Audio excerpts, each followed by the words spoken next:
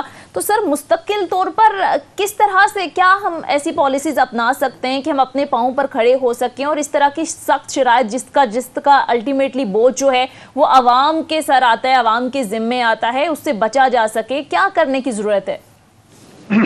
سونیا، بہت اچھا سوال ہے اور دیکھیں یہ بڑا سادہ سا اس کا جواب ہے.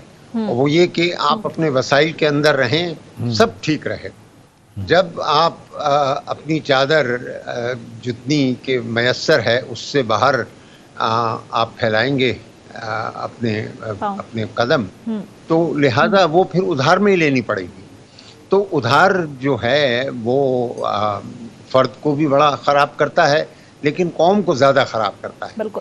اور ہمارا اصل مسئلہ یہ ہے کہ ہم جو بھی ہمارے وسائل ہیں، محدود وسائل ہیں، اس کے اندر رہنا ہم نے نہیں سیکھا. اس کے لیے قربانی دینی پڑے گی، ہر کسی کو قربانی دینی پڑے گی، خود گورنمنٹ کو قربانی دینی پڑے گی، کیونکہ سب سے زیادہ اخراجات گورنمنٹ کے ہیں جو وہ پورے نہیں کر سکتی. اپنی آمدنی جو ٹیکس کی آمدنی ہے وہ قرضے لیتی ہے، مقامی قرضے بھی لیتی ہے اور بیرونی قرضے بھی لیتی ہے. اور جب بیرونی قرضے لیتی ہے تو پھر اس کو اس طرح کی شرائط کا سامنا کرنا پڑتا ہے جو ہمارے سامنے ہے. تو میں نے مطلب یعنی کہ یہ کوئی وہ جو کہتے ہیں کہ یقیناً سادہ بات کی ہے، لیکن یہ حقیقت ہے. اس میں کس کو فائدہ ٹھیک ہے، مطلب یعنی کہ قیمتیں تھوڑی اور بڑھیں گی، ٹھیک ہے، تھوڑا سا اور جو ہے وہ لوگ جب آسٹیرٹی کریں گے تو ان کے لیے مشکلات ہوں گی، لیکن پھر آسانیاں ہیں. آپ اگر قربانی سر آپ کہہ رہے ہیں ہر صورت عوام کو ہی دینی پڑے گی؟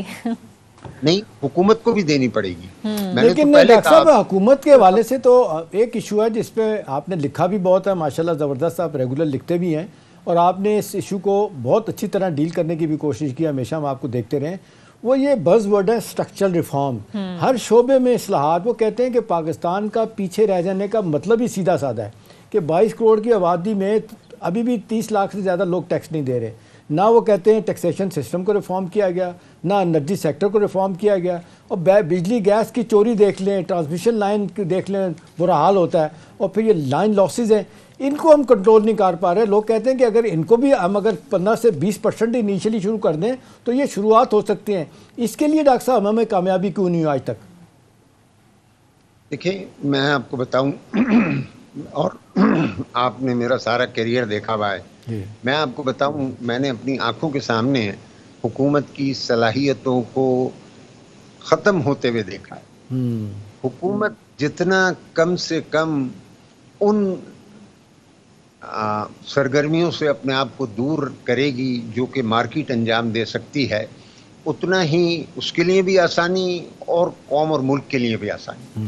دیکھیں، ہم ابھی بھی آپ سب سے بڑا جو آپ نے مثال دی کہ یہ پاور سیکٹر ہے اور اس کی سبسڈیز ہیں، یہ اتنا بڑا سفید ہاتھی ہم نے پالا ہوا ہے جو ڈسکوز ہیں یا ایکس واپڈا کے جتنے بھی ادارے ہیں. بھئی یہ سب کے سب جو ہیں یہ کام کر سکتے ہیں پروفٹ اینڈ لاس کے بیسس کے اوپر. تو ان کے پاس ان کی ملکیت حکومت میں کیوں نہیں حکومت؟ اچھا، اگر یہ بہت بڑے ہیں اور کوئی ایفیشینٹ پرائیویٹ سیکٹر اس میں نہیں آ سکتا تو آپ اس کے اندر صوبوں کی شرکت کو یقینی بنائیں، جو مقامی حکومت ہے اس کی شرکت کو یقینی بنائیں اور پھر پرائیویٹ سیکٹر کو بھی ڈال لیں. ہندوستان کے اندر یہ ماڈل کام کر رہا ہے. ہم نے بیٹھ کر کئی مرتبہ بات کی ہے لیکن یہ چیز آگے نہیں بڑھ کے دیتی، کیونکہ احتشام صاحب اس ملک میں فوج سے ہٹ کر اگر کوئی ادارہ ہے جہاں پہ سب سے زیادہ لوگ کام کر رہے ہیں اس کا نام ایکس واپڈا سسٹم. اور وہ سب کے سب جو ہیں جوکوں کی طریقے سے اس چیز کے اوپر بیٹھے ہوئے ہیں اور وہ اس کو نہیں نکلنے دیں گے. لیکن ہمیں اس سے نکلنا ہوگا اور لڑائی جھگڑے سے نہیں، خوش اسلوبی کے ساتھ بات چیت کر کے. جیسے میں نے آپ سے کہا کہ بھئی اس میں 3 گروپس کی شراکت کر لیں، آپ اس میں صوبے بھی آ جائیں. بھائی احتشام صاحب، ایک ایسی خدمت جو گلی کوچے کے اندر آپ میسر کر رہے ہیں وہ اسلام آباد سے چلائی جائے، یہ کتنی انہونی سی بات. اور دوسرا ڈاکٹر صاحب اسی حوالے سے اس پہ بھی کامنٹ کیجئے گا کہ یہ جو اب دیکھ لیں ہمارا جو اپنا اسٹیٹ سیکٹر ہے، اس حوالے سے آپ دیکھ لیں ایک مدت ہوگی کوئی نہ پرائیویٹائزیشن ہوتی ہے، نہ نجکاری ہوتی ہے، نہ ان کو وائبل بنایا جاتا ہے. اب سفید ہاتھی آپ نے ذکر کیا، پی آئی اے، وابڈا، اسٹیل مل، اربوں کروڑوں روپیہ جناب تنخواہیں جا رہی ہیں، ان کو نہ ٹھیک کرنے کی کوشش کر رہا ہے. 2-3 ادارے رہ گئے ہیں جو میرا خیال ہے جو شاید کوئی پروفٹ وغیرہ دیتے ہیں تھوڑا بہت. او جی ڈی سی ہو گیا، P T C L privatize کر دیا. تو میرا سوال آپ سے کہ آج کل پھر بات ہو رہی ہے، قطر کو کہا جا رہا ہے کہ جی شاید کوئی ایئرپورٹ وہ لے رہے ہیں، کوئی پی آئی اے میں شیئر لینے کی کوشش کر رہے ہیں. آپ نہیں سمجھتے کہ یہ بہترین طریقہ ہے کہ دے دی جائے اونرشپ ایسے ملکوں کو، ایسے اداروں کو باہر کے جو چلائیں، اس کا فائدہ حکومت پاکستان کو بھی ہو؟ ضرور سر، میں کہتا ہوں ایسی ہر چیز کو ہمیں آزمانا چاہیے. اور دیکھیں یہ ریلویز ساری دنیا کے اندر جو ہے پروفیٹیبل ادارہ ہوتا ہے. پاور سیکٹر تو خیر ہے ہی پروفیٹیبل، ٹھیک ہے جی. ایئر لائن آپ کی جو ہے بیچاری بیٹھی ہوئی ہے. اور دیکھیں یہ جو کہنا ان کا کہ ہم پہلے ٹھیک کر لیں پھر اس کو دے دیجیے گا، یہ تو ایک بہانہ ہے تاکہ یہ بات جو ہے نکل جائے ساتھ میں سے. پچھلی حکومت آئی، وہاں پر بھی بہت اچھے پروفیشنلز تھے پاور سیکٹر والے، اور انہوں نے یہی کہا کہ 2-3 سال میں ہم ان کو ٹھیک کر لیں پھر پرائیویٹ سیکٹر کو دیں گے. وہ آپ کے سامنے کوئی بھی اس کے اندر بہتری نہیں آئی. تو یہ بہانہ جو ہے کوئی ایسا دور اندیش اور بصیرت کا حامل لیڈر ہمیں چاہیے جو ان کاموں کو انجام دے دے. اس سے پھر دیکھیں آپ نے ذرا سا ایک میں اور لمحہ لوں گا آپ کا، یہ دیکھیں یہ ٹیکسیشن جو ہے احتشام صاحب، میں تو خود اس میں کر ہی آیا ہوں پچھلی گورنمنٹ کے اندر. آپ یقین جانیں اتنے مواقع ہیں ٹیکس کو بڑھانے کے، اور اگر ٹیکس نہیں بڑھتا تو صرف اس وجہ سے کہ ہماری ٹیکس مشینری جو ہے وہ تیار نہیں ہے کہ اپنے دفاتر سے باہر نکلے اور جا کر جو ہے جہاں ٹیکس ہے اس ٹیکس کی وصولی کے لیے اہتمام. اور ڈاکٹر صاحب تاجر برادری آپ دیکھ لیں ہر دور میں میں دیکھا کہ کوشش کی سب لوگوں نے. بے نظیر صاحبہ کے دور میں، نواز شریف صاحب کے دونوں پیریڈ میں، پچھلی گورنمنٹ میں، مشرف صاحب کے زمانے میں مجھے یاد ہے پہلے سال 650 سے تقریباً 1100 روپے کا ٹیکس اکٹھا ہو گیا تھا ایف بی آر کا. ابھی آپ دیکھیں 2-4 دن پہلے کی بات ہے، تاجروں کی انہوں نے ایسی لڑائی کی، انہوں نے جو سیل ٹیکس تھا، دوسرے ٹیکس تھے، سارے واپس کرنے پڑے. وہ شٹر ڈاؤن کی دھمکی دیتے ہیں، ساری حکومتیں کانپنا شروع کرتی ہیں. اس کا کیا علاج ہے؟ اس میں ذرا سا میں یہ کہوں گا، جب یہ قدم بھی اٹھایا گیا بجٹ کے موقع پر، میرے تبصرے ریکارڈ پر ہیں اور میں نے اس کی مخالفت کی تھی کہ یہ قدم اس طریقے سے نہ اٹھائیں. آپ جو ہے یہ اتنا بڑا گروہ ہے اور اس کے ساتھ مشاورت کے ساتھ جو ہے اٹھنا چاہیے. اور پھر خود مطلب وزیر خزانہ نے اس بات کو تسلیم کیا کہ کم وقت تھا اور ہم باہم مشاورت نہیں کر سکے. یہ سب آ جائیں گے. دیکھیے ایک اور میں آپ کو بڑی دلچسپ بات بتاؤں، جو ٹیکنالوجی احتشام صاحب اب اس وقت میسر آ گئی ہے آپ کو، یہ کیش کا تو کوئی مستقبل نہیں ہے. سارے کام جو ہیں وہ چارجنگ سے ہوں گے، آپ کے اکاؤنٹ ہوں گے. آج بھی آپ دیکھ لیں لوگ مطلب جو ہے جگہ جگہ گلی کوچے کے اندر ان کے پاس اسمارٹ فونز ہیں اور وہ اپنے بینک ٹرانزیکشنز جو ہے اس کے ذریعے سے کرتے ہیں. تو آپ کے پاس ناقابل یقین حد تک معلومات جو ہیں ان تک آپ کی رسائی ہے. اس کے ہوتے ہوئے اب آپ کو کیا پرواہ ہے، کیا آپ کو مطلب خوف ہے کہ جناب آپ نہیں پہنچ سکتے؟ صرف آپ کی اپنی صلاحیت کہ آپ ٹیکنالوجی کو انٹرنلائز کریں اور اس کو استعمال کریں. ٹھیک ہے، مختصر بریک کے لیے ناظرین کہا جائے، بریک سے واپس آئیں گے تو کچھ مزید ایشوز پر بھی بات کریں گے. Stay with us.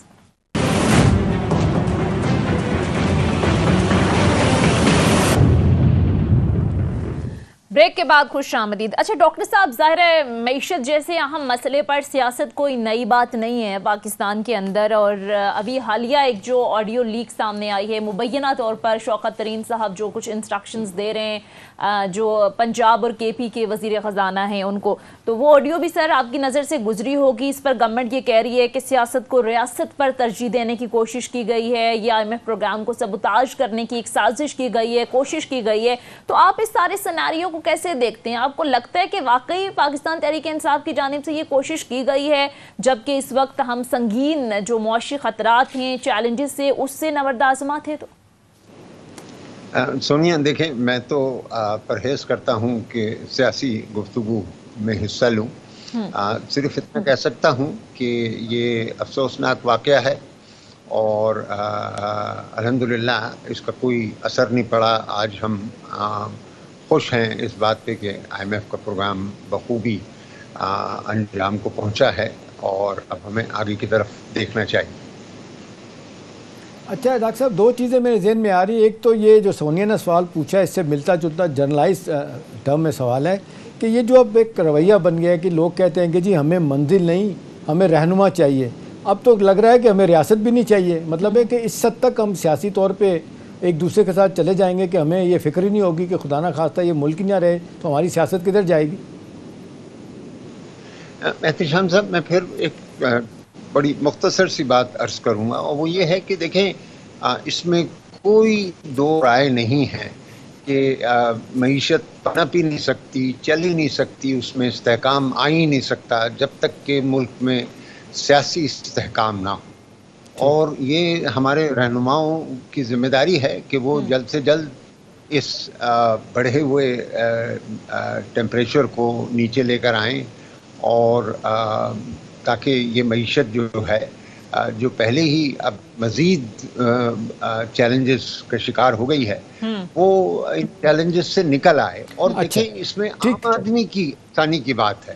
عام آدمی جو ہے وہ اس سے بری طریقے سے متاثر ہو رہا ہے کیونکہ اگر پرائسز نہیں ٹھہرتی، اگر ہم پھر دوبارہ اس مشکل میں جا کے پھنس جاتے ہیں کہ IMF کی اگلی ٹرانچ شائع ہوگی یا نہیں ہوگی، تو اس سے تو نقصان لوگوں کو، عام آدمی کو نقصان پہنچے گا. اچھا ڈاکٹر صاحب، آپ نے عام آدمی کی بات کی، تو عام آدمی میں تو میرا خیال ہے اس کو بھول ہی جائیں آپ، میں اور middle class, upper middle class سارے ہی بھگت رہے. ابھی یہ جو کہا جا رہا ہے کہ جی IMF کے پروگرام کے بعد بھی بڑی مہنگائی ہوگی، اور اصل کہا جا رہا ہے کہ فیڈرل ریزرو نے جس طریقے سے اپنے انٹرسٹ ریٹ کو بڑھایا ہے پوری دنیا مجبور ہو گئی ہے، اور آج ڈالر سب سے زیادہ بھاری ہو گیا ساری دنیا کی کرنسیوں کے اوپر. آپ کو کیا لگتا ہے کہ ہمارے ہاں یہ انفلیشن جو ایک فگر آتا ہے 40% کا، ایک 25 کا آتا ہے، کوئی 30 کا آتا ہے، آپ کو لگتا ہے کہ IMF کے پروگرام میں یہ آسٹیرٹی اور پھر یہ ایکسچینج ریٹ کو سامنے رکھنا اور پھر مانیٹری پالیسی ٹائٹ رکھنے سے ہمیں یہ مہنگائی کا ناسور اور بڑھتا ہوا نظر آئے گا؟ اس وقت تو فوری طور پر احتشام صاحب یہ جو انفلیشن پہ دباؤ آئے گا وہ ان سیلاب کی تباہ کاریوں کی وجہ سے آئے گا. اور کیونکہ فوڈ سیکیورٹی کے بھی مسائل ہوں گے. آپ نے دیکھا کہ جو سبزیاں ہیں ان کی قیمتیں آسمان سے بات کر رہی ہیں. 400 500 روپے کے آلو پیاز جو ہیں وہ مل رہے ہیں، اور اس وجہ سے آج احسن قدم اٹھایا ہے گورنمنٹ نے کہ پڑوسی ممالک سے، جس میں ایران بھی ہے، افغانستان بھی، انڈیا بھی، جی ہاں، کہ انڈیا کا ابھی مجھے نہیں معلوم، میرے خیال میں انڈیا کا نہیں ہوا، لیکن آج اخبار میں جو رپورٹ ہوا ڈاکٹر صاحب اس میں انڈیا میں سے بھی اجازت دے دی گئی ہے. ہاں چلیں، اگر ایسی بات ہے تو اور آسانی ہوگی، تو اس سے کچھ صورتحال بہتر ہوگی. ورنہ آپ کو یہ جو انفلیشن پچھلے 3 ہفتے کے اندر 37%، 42% اور 45% ویک اوور لاسٹ ویک جو انفلیشن کے میں نے نمبرز دیے ہیں آپ کو، یہ تو کبھی دیکھے نہ سنے. بالکل. تو یہ ابھی جو ہے یہ سلسلہ مجھے تو لگتا ہے کہ یہ چلے گا چند مہینے. ڈاکٹر صاحب ریلیف دینے کی بات کوئی نہیں ہوگی کیونکہ پیٹرولیم پرائسز دنیا میں آپ دیکھ لیں نیچے آ گئی ہیں، 900 سے نیچے آ گئی ہیں، ہمارے یہاں نہیں کم ہو رہی. اور یہ کہا جا رہا ہے کہ IMF کی دونوں شرائط میں کہ بجلی بڑھائی جائے گی، پیٹرول پرائسز بڑھائی جائیں گی. تو آپ کو لگتا ہے اس سے مزید مہنگائی کا بوجھ بڑھے گا؟ یقیناً ہوگا، لیکن یہ دیکھیں احتشام صاحب، میں تو بہت تقریباً پابندی کے ساتھ روزانہ برنٹ کی پرائس کو دیکھتا ہوں. وہ ہو گئی تھی کوئی 92 کے اوپر، اب وہ پھر 105 پہ پہنچی ہوئی ہے. تو یہ بڑی مطلب جو ہے نہ سمجھ میں آنے والی. پہلے تو ہر کسی کو یقین تھا کہ جناب یہ ریسیشن آ رہا ہے اور یہ پرائسز نیچے جائیں گی، لیکن ابھی ریسیشن آتا ہوا نظر نہیں آ رہا. ٹھیک ہے. تو اس کے آگے ہم پرائسز کم دیکھ سکتے ہیں. ٹھیک ہے. اچھا ڈاکٹر صاحب، ظاہر ہے مہنگائی کی ایک بڑی وجہ IMF کی جو سخت شرائط ہیں وہ بھی ہے، تو سر آپ کو لگتا ہے کہ یہ سیلاب کی جو تباہ کاریاں ہیں، اس ساری صورتحال کے تناظر میں IMF کوئی شرائط میں آگے چل کر نرمی دکھا سکتا ہے؟ کیونکہ کورونا کے دنوں میں بھی ہم نے دیکھا کہ بہت سارے ملکوں کو رعایت دی گئی تھی، تو اس تناظر میں آپ کو لگتا ہے کوئی رعایت مل سکتی ہے ہمیں؟ جی، ہمیں سب سے بڑی رعایت یہ چاہیے ہوگی کہ یہ جو اخراجات آئیں گے ہمارے، اگر IMF اس میں سے کوئی مدد کر دے، جیسے اس میں ریپڈ فائنینسنگ فیسلٹی دی تھی ہم کو $1 بلین کی، اس طرح کی اگر ایک دفعہ اور دے دے تو ایک تو یہ بہت اچھا ہوگا. لیکن اس سے زیادہ اہم ہمیں جو سہولت چاہیے ہوگی وہ یہ ہے کہ یہ جو اخراجات ہوں گے ان کو ہمارے بجٹ ڈیفیسٹ کے ٹارگٹ میں وہ کاؤنٹ نہ کرے، اس کو ہم ایڈجسٹر کہتے ہیں. اور ڈاکٹر صاحب جو یہ 750 روپے کی وہ بات کر رہے ہیں صوبوں کو کہ سرپلس بجٹ شو کریں، اور صوبے کہہ رہے ہیں کہ جی جس طرح باتیں ہو رہی ہیں کہ جی ہم اس پوزیشن میں نہیں، IMF سے کہا جائے کہ جی یہ شرط بڑی سخت ہے خاص طور پہ سیلاب کے حوالے سے، تو آپ کو لگتا ہے کہ آگے جا کے جو سونیا پوچھ رہے ہیں کہ اس حوالے سے کوئی تھوڑا آپ کے خیال میں ان کا رویہ نرم ہو جائے گا؟ بالکل ہوگا انشاءاللہ تعالی، بالکل ہوگا. اور میں نے اسی کو رکھا ہے کیونکہ یہ جو سرپلس ہوتا ہے وہ جو فیڈرل گورنمنٹ کا ڈیفیسٹ ہے اس سے کم کرتا ہے، کیونکہ وہ انہی کے پیسے ہیں، ان کے پاس پڑے ہیں، لیکن ان کی موجودگی سے فیڈرل گورنمنٹ کا ڈیفیسٹ کم ہو جاتا ہے. تو یہ چیز میرے خیال میں اس موقع پر IMF یقیناً تعاون کرے گا. اور ڈاکٹر صاحب بانڈ مارکیٹ میں آپ کو چانسز نظر آ رہے ہیں کہ آپ جا سکتے ہیں آسانی کے ساتھ؟ کوئی بہتر ہوگا، کوئی رسپانس اچھا آئے گا، کوئی فارن ڈائریکٹ انویسٹمنٹ کے چانسز بھی بڑھیں گے؟ ابھی میں نہیں سمجھتا کہ یہ چیز اس فسکل ایئر یعنی کہ جنوری ٹو جون والا جو فیز ہے 6 مہینے، ان میں شاید کوئی امکان ہو، لیکن اس وقت نہیں ہے. باوجود ہے کہ آدھے سے کم ہو گیا ہے ہمارا رسک پریمیم اور کوئی 20-21 کے اوپر آ گیا ہے، ابھی اسے اور نیچے آنا پڑے گا، ورنہ آپ 10-12% کے اوپر اگر 1 بلین 2 بلین لے کر آئیں گے تو وہ مناسب نہیں ہوگا. اور ڈاکٹر صاحب آخر میں ایک چیز بتا دیں کہ یہ کہا جا رہا ہے 30 سے 37 بلین ڈالر ہمیں موجودہ مالی سال میں چاہیے، اس میں کچھ انویسٹمنٹ بھی ہے، باقی قرضے بھی واپس کرنے ہیں. تو آپ کو لگتا ہے کہ IMF کے قرضے جس انداز سے سامنے اپنا کیا کہتے ہیں ریوائیو ہو گیا ہمارا پروگرام، ہمارے لیے کوئی آسانی پیدا ہوگی، اب پرانے قرضے اتار سکیں گے؟ جی ڈاکٹر صاحب کوئکلی میں کوئکلی بتا دیتا ہوں. دیکھیے اس وقت ہمیں $32 ارب کی فائنینسنگ چاہیے اس سال کے اندر.